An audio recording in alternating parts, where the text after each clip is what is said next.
Coming up on this episode of Nintendo Cartridge Society, move over Pikmin, Pokemon, and Bug Snacks. The Ooblets are coming to Switch. It's dangerous to go alone, so the Nintendo Cartridge Society goes with you.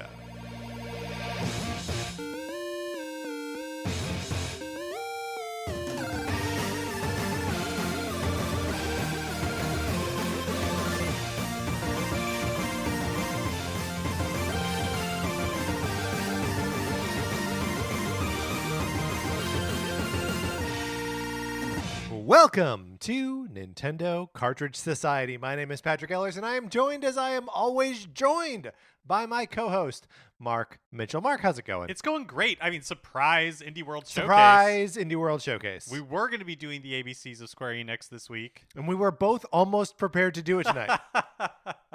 On the cusp of being prepared, Just I would so say. close to being prepared.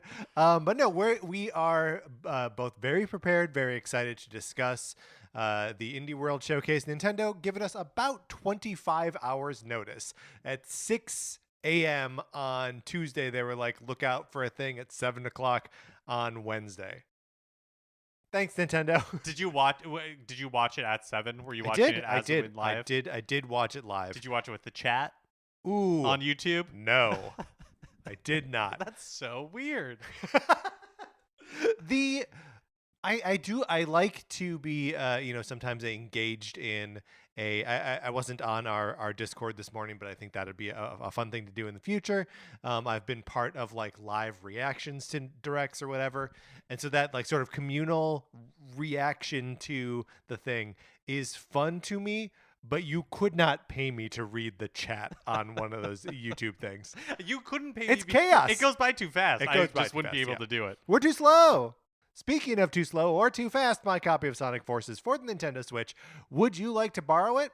You can certainly try. All you gotta do is email us at nintendocartridgesociety@gmail.com and give us a mailing address where I can send you my copy of Sonic Forces. You play it for as long as you want, which could be 0 minutes and 0 seconds. And then you send it back. It could also be more than 0 minutes and 0 seconds, but it cannot definitionally be less than that.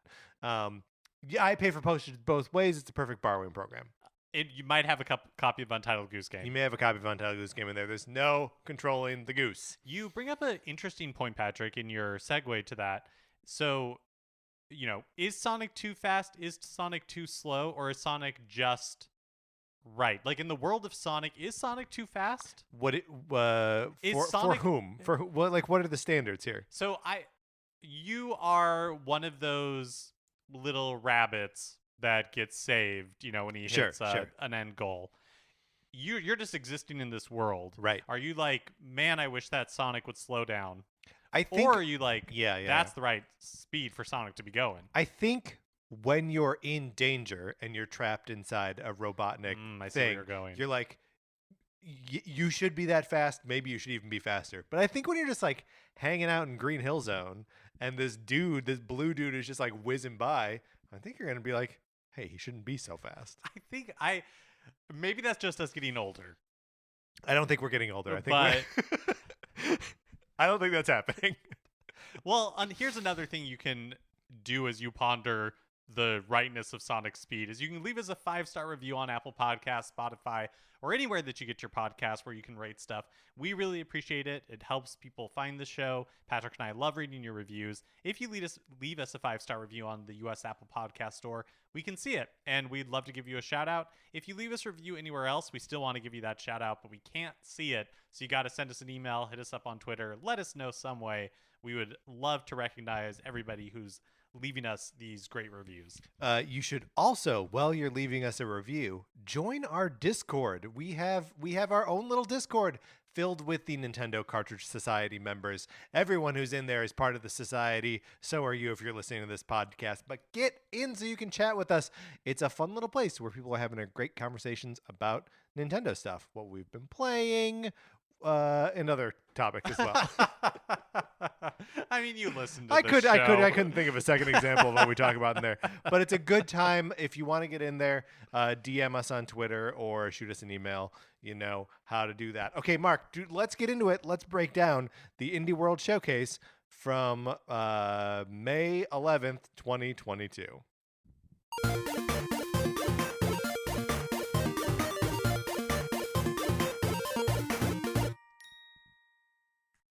So like I said, we were given 25 hours notice for this thing, and they said it would be about 20 minutes of information about indie games.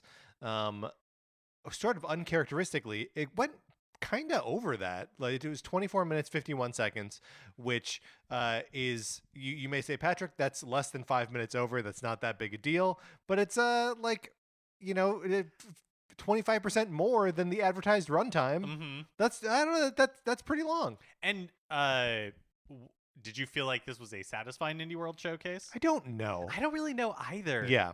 I have mixed. It just left me feeling weird, and I think I will tell you why. And I am sad to report that some of it is my own fault.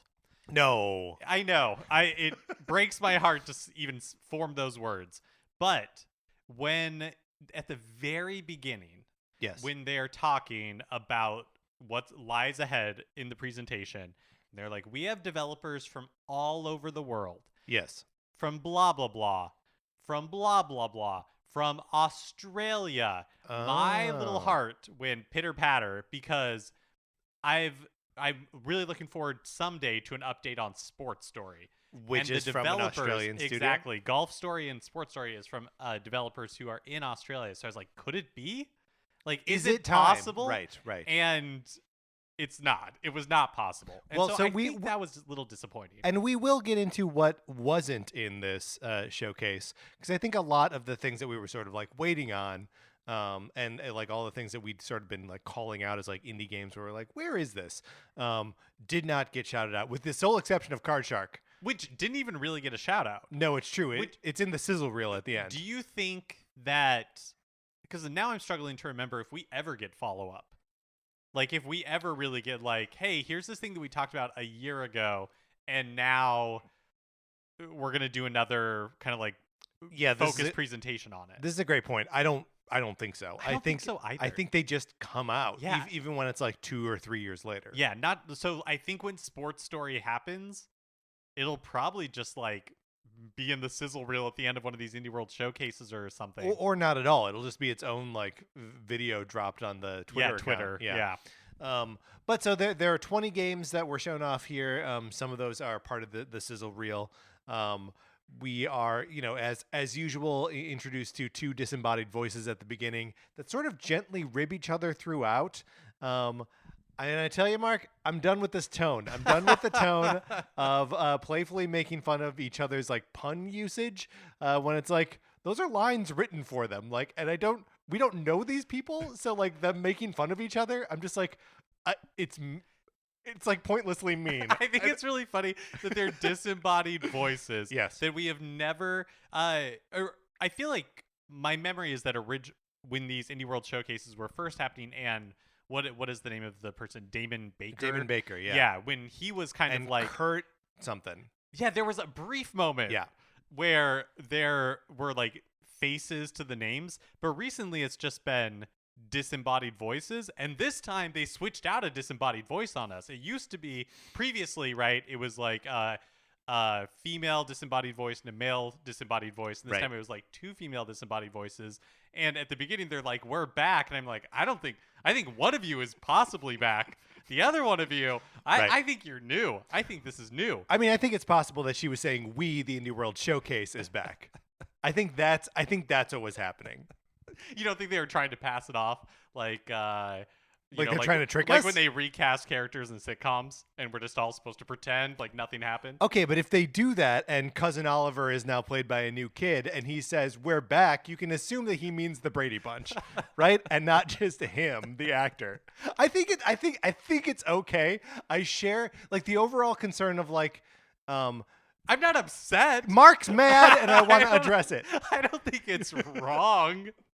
It's a minor detail. Right. But I agree. It's because they don't really do this with the Nintendo Directs, right? Like the Nintendo Direct voiceover guy is not like, gee whiz, should have seen this one coming. Right. You know? Well, and it's just, yeah. I mean that's if there were just another voice in there like zinging him for like you said that weird or whatever. There's just something about that where I'm like, no, let's just be on the same side. Like I don't know why we need to be like, okay, well anyway, we got those puns out of the way. These puns that were written for us. Yeah. Yeah. I totally know what you mean. I also am so sympathetic because I know. you're like for the voiceover people, for the people doing the presentations, like anytime it's a little bit awkward, I also think to myself, how would I do that differently? And I know Right. We that sound like total goobers. yeah, it would be so horrendous if I did it. Right. So I'm just like, I mean, do you remember when the first time that we had to record like a promo for Campfire, and we were like, "This is what the show is," and you were like, "Here's what the show is," and I was like, "Catch us every whatever," and it's just like we recorded it a bunch of times because every time it's like, ugh. yeah. So as much as Yeah. maybe not in love with the voiceover, the script for the voiceover, whatever, I'm also like, I don't think I could do any better. Like this is an impossible task. Yeah. We're all gonna get through it together. All right, Mark. Let's start at the top of the show with Ooblets. I gotta tell you, Yeah.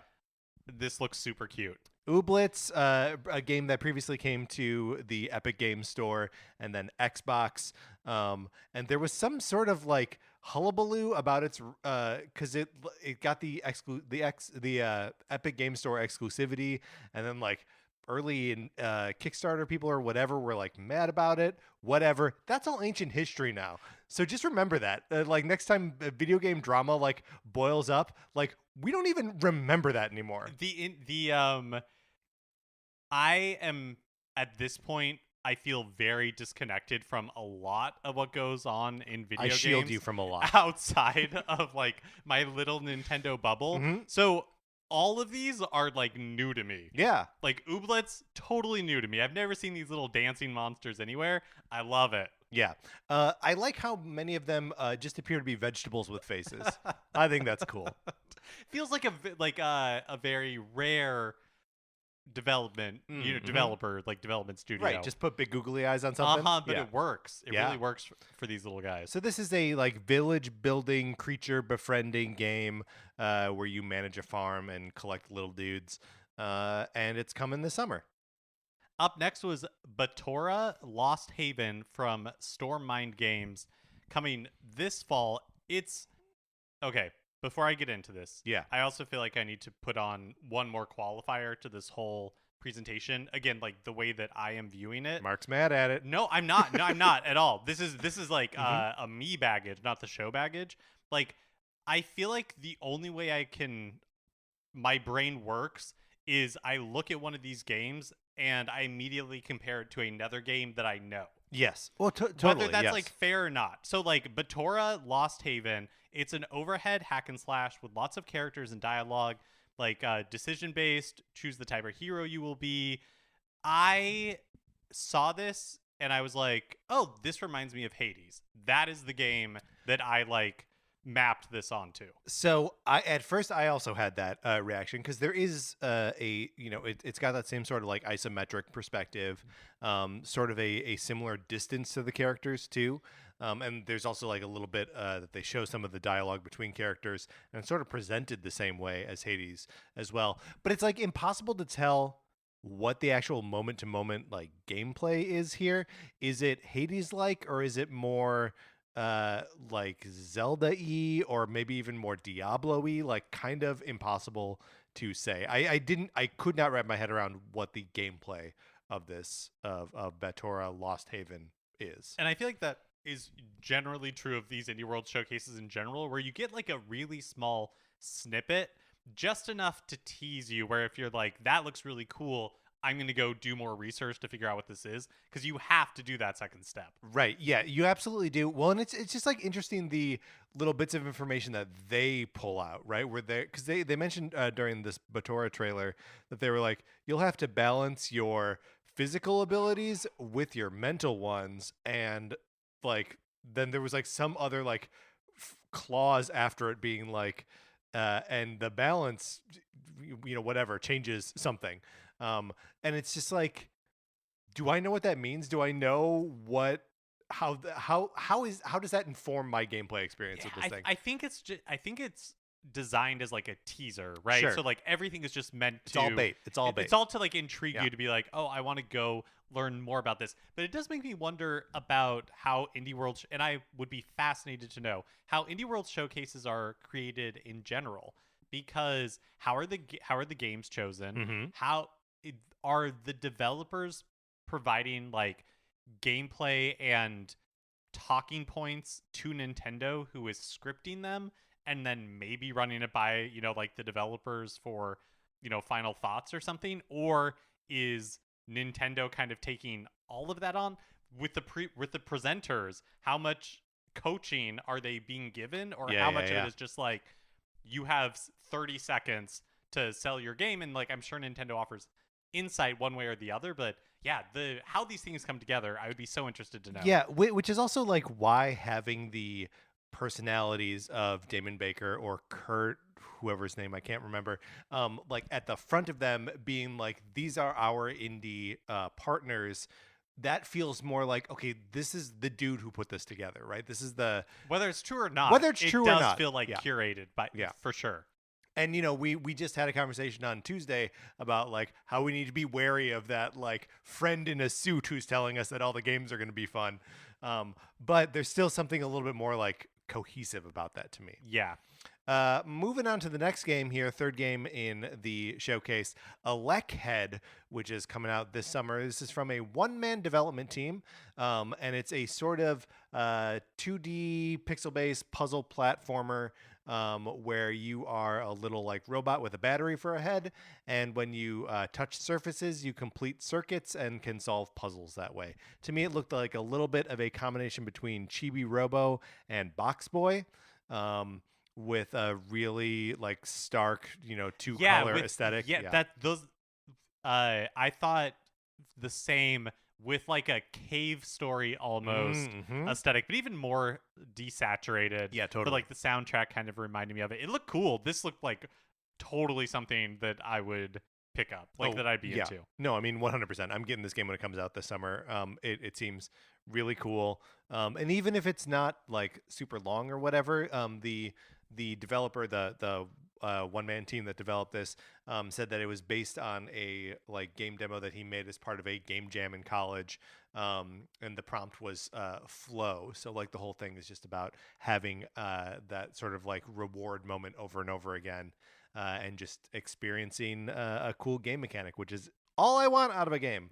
Up next was Soundfall from Drastic Games, available yesterday, so available right now. It's an action game where you fight to the beat, a rhythm-based dungeon crawler. Kind of aesthetically, or maybe not aesthetically, but the combat looks similar to what we just saw in Batora. Which, again, we don't fully understand. Right. But it has some anime-looking cutscenes, co-op up to 4 locally or online. The levels are dynamically generated from the music, and there's 140 tracks, seemingly like licensed tracks. Yes, but like it doesn't seem like it's like real mainstream music. It seems like it's going for a very specific sort of like electronica. I really liked the song that's like it's playing at the beginning of the trailer. I thought it was really, really good. Again, just the way that my mind is like mapping all of these. This one I was like, oh, this is like a Crypt of the Necro Dancer type thing. See, but it seems way less restrictive than Crypt of the Necrodancer, because Necrodancer is like you can literally only move on each beat. And I could not wrap my. I played the demo for it, or maybe it was for the for Cadence of Hyrule. Cadence of Hyrule, and I couldn't wrap my head around it. Yeah, it was tough. But this seemed more like the rhythm part of it was like you do extra damage when you act in time with the music, and not so like you could still you could ignore the music and just like play whatever, but you deal more damage and you're more effective at the game when you are like on the beats. This one looked kind of fun. It did look fun. Well, when they called their co-op band mode, and like, yeah, I want to go in with a band and like play things in time. Like that's one of the best parts of like Rock Band or Guitar Hero or Donkey Konga, Reggie, which is a good game and you were wrong to hate it. That like when you can do those with other people and you are feeling the beat together, like that's a It semi seems magical like it experience. could be like yeah. really fun. The part in the trailer that sold me is when it's like one of the anime looking cutscenes. But someone there's a person in there fighting, and then another one drops down with like the shield part of it. Yeah, yeah, And yeah. you're like, ooh, yeah. Ooh, Set to yeah. like the music. This could be really cool. So that'll be a fun one to check out. I guess suppose we could be Yeah, it's checking it out available right now. now. It's available now. Next is Wildfrost from Deadpan Games, which is available this holiday. It's a card game of some kind. Do card games ever show well to you? Are you into card games? I'm not. Okay. I'm not into card games. So a lot of times when they show up in any sort of showcase or direct, my mind begins to wander. Yeah. Because I already know like, oh, this is not one that I'm going to pick up. Right. There does seem to be a little bit of a town building / exploration component here, connected to your successes. I and like the failures. aesthetic of it. The aesthetic is neat. It seems a little on the silly side. Like some of the cards had kind of jokey names, which is fun. There's so many. I feel like every other card game is like so kind of like serious, or I don't know. I just think about like Hearthstone or Magic or whatever, and everything is just deadly serious. And these seemed like jokes. Up next was Totally Accurate Battle Simulator, or TABS for short, from Landfall Games, coming to Switch this summer. It seems like it has been around, maybe from a Kickstarter or early access from like 2016. That's right. But is making its way to Switch. So they talk a lot about how wobbly. That's is the word of the like the physics, the characters. Wobbly gets tossed around a lot, which I mean, accurate. Right. So the game itself appears to be like a battle simulator. They said it was a fighting game, but like that does not fit my definition of fighting game. But so it appears to be like soldiers, either like knights or Vikings or cavemen. You can like customize them. You can customize seemingly. them, yeah. Well, and there must be some built into it too. And they said they control up to 100 characters.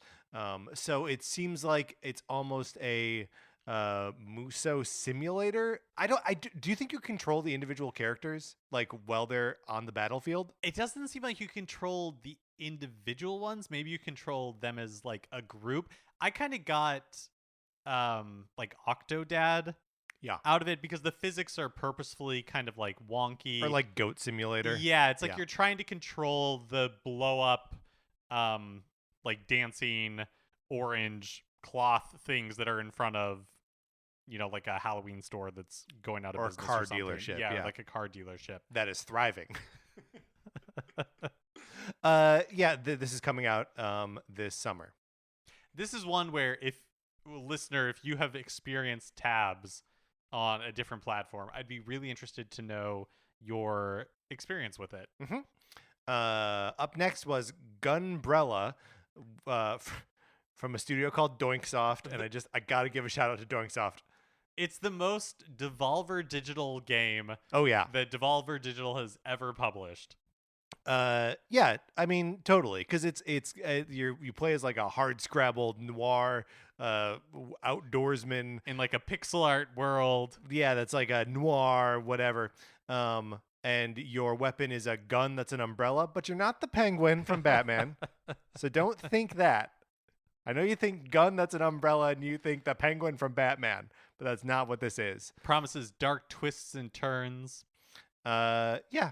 I think this looks really good. It looks awesome. This is very Katana Zero to me. That's where my mind went. Right. And I loved Katana Zero. My mind also went to Shovel Knight because it focuses on the traversal and attacks that this one unique weapon gives you. In that game, obviously, it was the shovel. In this game, it is an umbrella that is also a gun. But you're not the Penguin. I know you hear gun and umbrella and immediately go to the Penguin. Yeah. Up next was We Are OFK. Sorry, Gunbrella doesn't come out until 2023. Oh, yes. I think that's the only game that did not get a release window of this year. We need to make a mental note. Patrick, let's look each other in the eye and promise. Yes. we need to remember if Gunbrella ever shows up again before it's released. Perfect, because there will be enough time between now and Gumbrella's release that there will be another Indie World Showcase. Right. Right. Mark, look me in the eye. We got to remember this. We have to remember. Does the name Gunbrella, and we will get to We Are OFK, does the name Gunbrella, it trips over my tongue and over my ears a little bit, because when you say umbrella, the emphasis is on the second syllable, right? You don't emphasize the of umbrella. You say umbrella. But when you say Gunbrella, you really have to say Gunbrella. You have to emphasize the first syllable. Otherwise, like, it just sort of gets Umbrella. lost. That's so weird. And they say it that way a couple times. They sort of go back and forth. It hurt my mouth to do that. Yeah. To try to like not emphasize the gun in Gunbrella. Next up is We Are OFK, which is coming out on Switch this summer. This was previously revealed in a PlayStation showcase, and it may already be available on PlayStation. I'm not super tuned into this. This is a musical biopic game, a sort of making the band journey. And Mark and I had a little conversation. Is OFK a real band? So I did a little bit of research. Oh, okay, here we go. And this is what I can figure. So one of the designer, I'm not sure, of Hyper Light Drifter, this is their like next game. And from what I can tell, it is a real band. It formed for the purpose of this game. Gotcha. So with each chapter, because they talk about there being multiple chapters, there's a new single that goes along with it. So I think but like there is a so they performed at the Game Awards in 2020, I think OFK did. Okay. But by performed, I mean I think it's like a Gorillas type situation where they are all animated avatars. Like the members of the band are animated avatars. And so yes, it is a real band, but it seemingly exists for the purpose of this game. Right. So and also they're only a real band in so much as Gorillas is a real band. It's not just like, well, I don't know how far the metaphor goes. I understand. You know, like I was thinking more just like the animated avatars of Gorillas. Right. I'm but I mean, sure. like, Gorillas is still the dude from Blur, right? Like, still like someone behind it. I assume that there's still like a singular creative force or like a small group of people. Yeah. I guess that was the distinction I'm making. I think it's like a collective of people, not necessarily just like one person working with like guest artists. But that's like what a band is. But like, let's really parse the definition of band. Let's really get into it. No, but I think the point that I'm driving at here is that it is a different sonic landscape than Soundfall, which appears to be using music from a lot of different groups that We Are OFK is trying to unite behind like a single voice.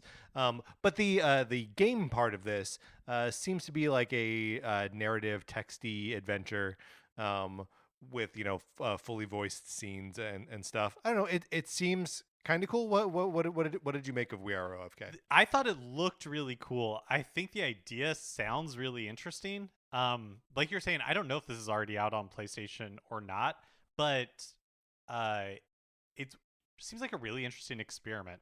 Like I almost want to check it out just for that reason. You know what I mean? Yeah, just to like wrap your head around what's actually happening. Especially because it's like chapters, so you seemingly could easily just play one chapter if you can buy it chapter by chapter and just kind of like see what it's like without having to commit to the whole experience. Right. I mean, yeah, we'll have to investigate that.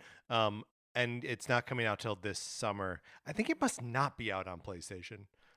Because there's we checked in my limited research to see if OFK is a real band. I went to Apple Music. They have one single up there now. Presumably, if they had been releasing new episodes weekly or new adventures weekly, that there would be more singles up there. I wonder if it's this follow unfollow song that was premiered at the Game Awards. Yes, that's right. Okay. That is exactly what it is. Also, it's a game that takes place in LA. And you and I are suckers for that. Yeah. Right? That's not the reason that we liked Murdered by Numbers. It's not the reason, though. Also, downtown LA. Not very many games set there. Yeah, yes, that is true. LA Probably hanging Noir, out in like the arts district. probably, yeah. It was All that construction in Little Tokyo. Probably a big plot point in this.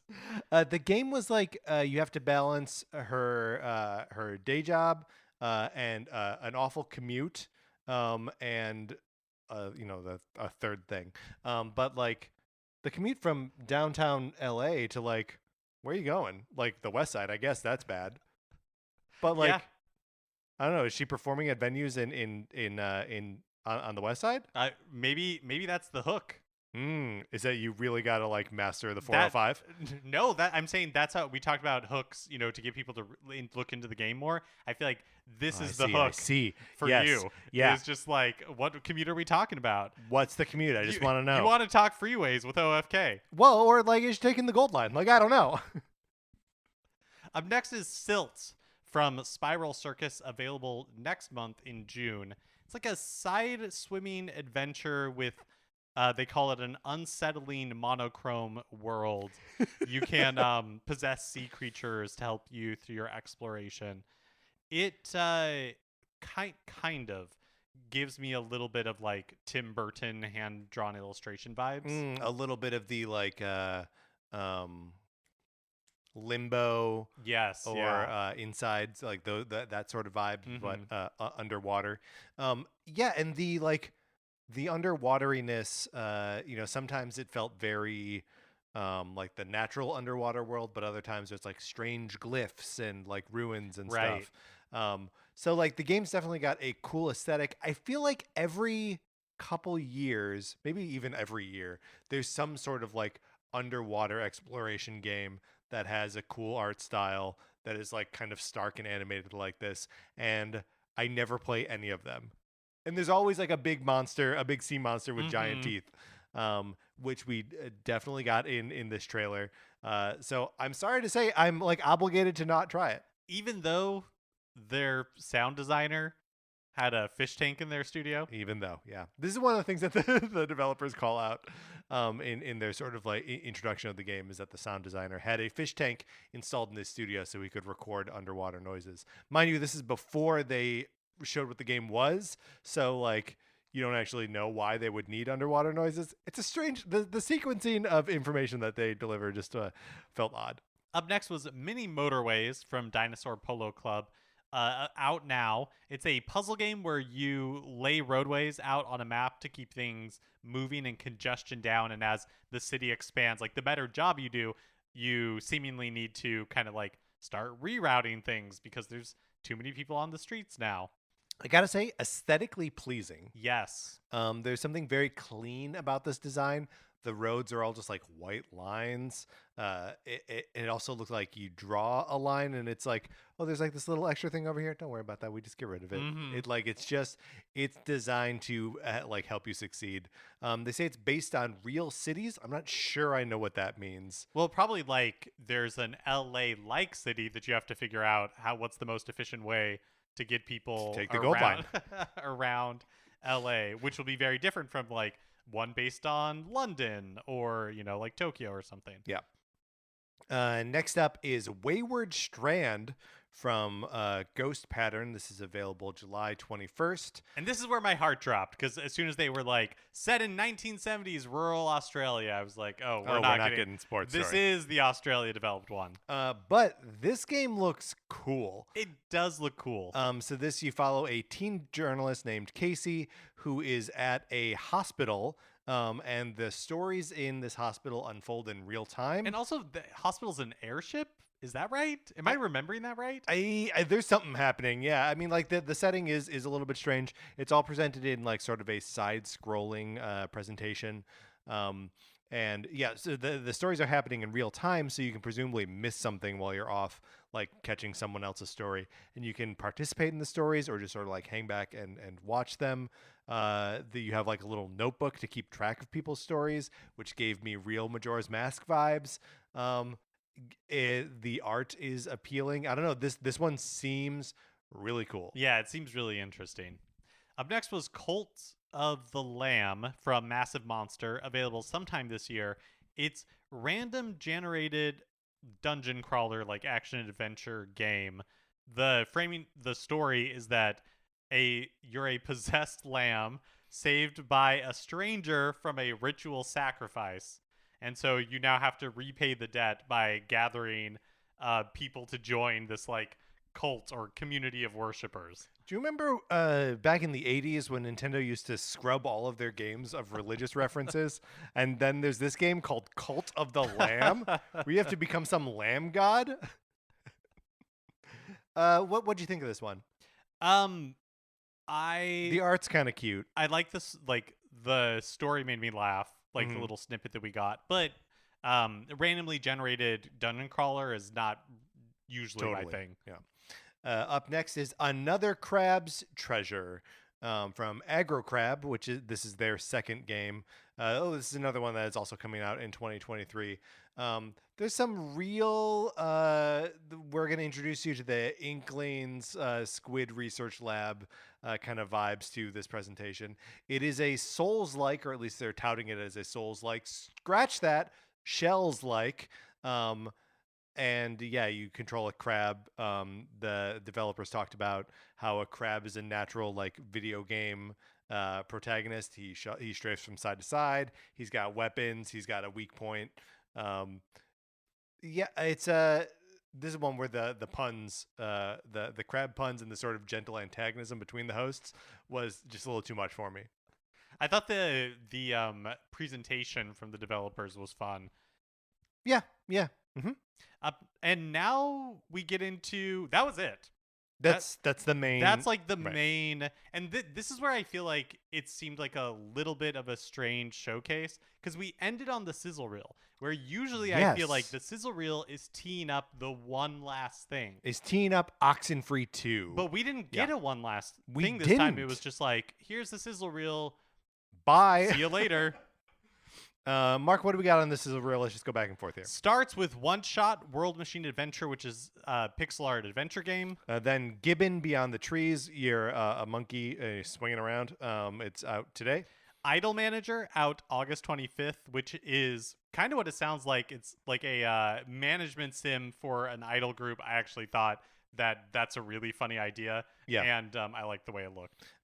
Card Shark, seen in a previous Nintendo Indie World Showcase, is out June 2nd. Pre-order and demo are available now. They don't actually say, like, I'm excited for this game. Yeah, me too. This looks cool. It checks all those indie game boxes, like weird gameplay, presumably.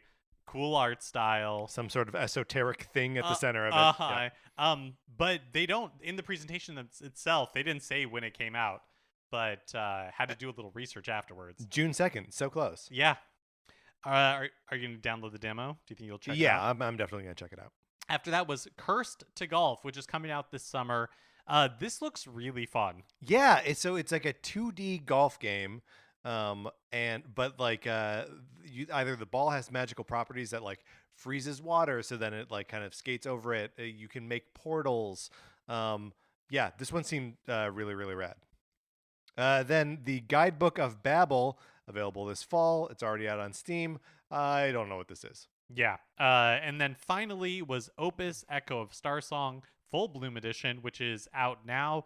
It's a cinematic platformer a la Flashback. Yeah, it made me think of the game Flashback, or like Blackthorn, or one of those games from a long time ago. And then that's it. That's the end of the sizzle reel. As you say, no more thing, Mark. Let's evaluate what we have here. And then let's get into what we thought we might have seen that we didn't see. Overall, now that we've been through it one more time, do you feel that you are satisfied by this Indie World Showcase? I think there's a handful of games in here that I am interested in, that I want to look into more, which that seems like a successful Indie World to me. But for some reason, it just felt weird. I'm going to have to agree with you. Are we going to get into ooblets? Does that seem like a thing that we're going to get into? I don't know. I still have. I mean, One of those things is a little mushroom. I still got Dragon Quest XI S Echoes of Elusive Age Definitive Edition for the Nintendo Switch. It's kind of like blocking the channel right now. Right. And so I feel like I got to clear that out before I have room in my heart for ooblets. All right, fair enough. The game I'm most excited about on here is Gunbrella.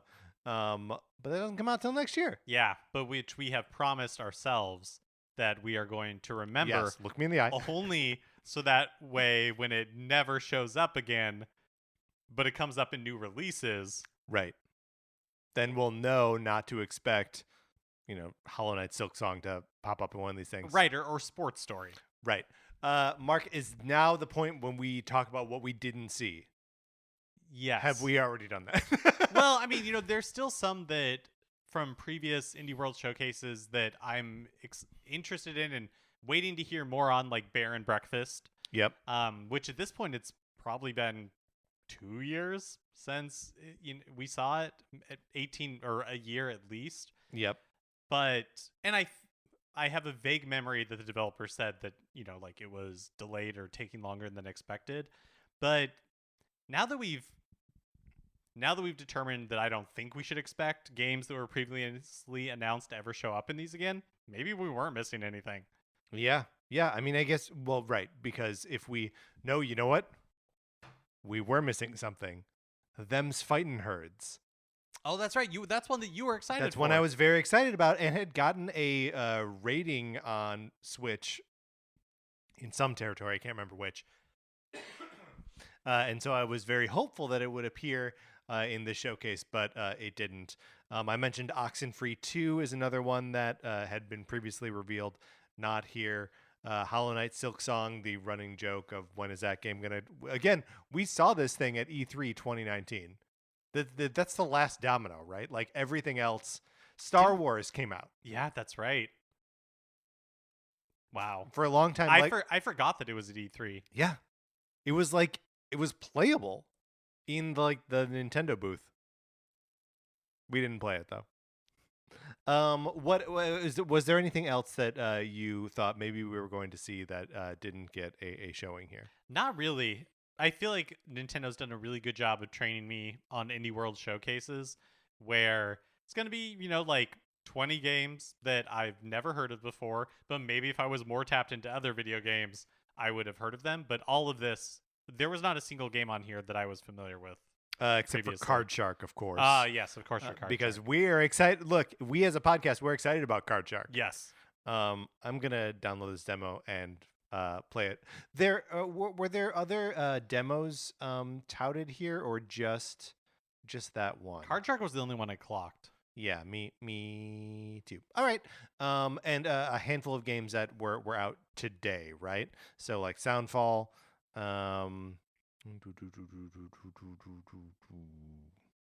Mini Motorways. Maybe those are the only two. Felt like there were more. Felt like there. It always feels like there are more, but maybe not. Maybe not. All right, Mark. That was the Indie World Showcase. Let's close this out. Boy, here we go. Mark, let's close this out.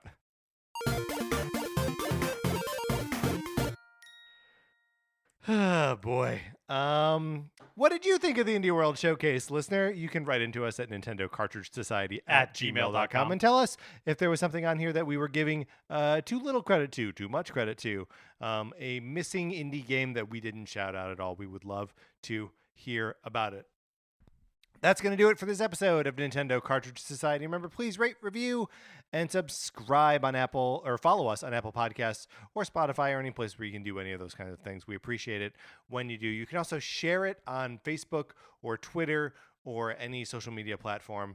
That's a good way for people to find the show, is they listen to people that they trust when they say, hey, check out this podcast. You can follow us on Twitter. I'm at Patrick_Ellers. Mark is at MKE Mitchell, and the show is at Nin Cart Society. We also have a Facebook page, which is just Nintendo Cartridge Society. Get on the Discord. Anthony DeLuca made our logo. Our theme music is provided by 8-Bit Betty. You can get more of his music by going to 8bitbetty.com or by listening right now. For my co-host, Mark Mitchell, this is Patrick Eller saying thank you for listening.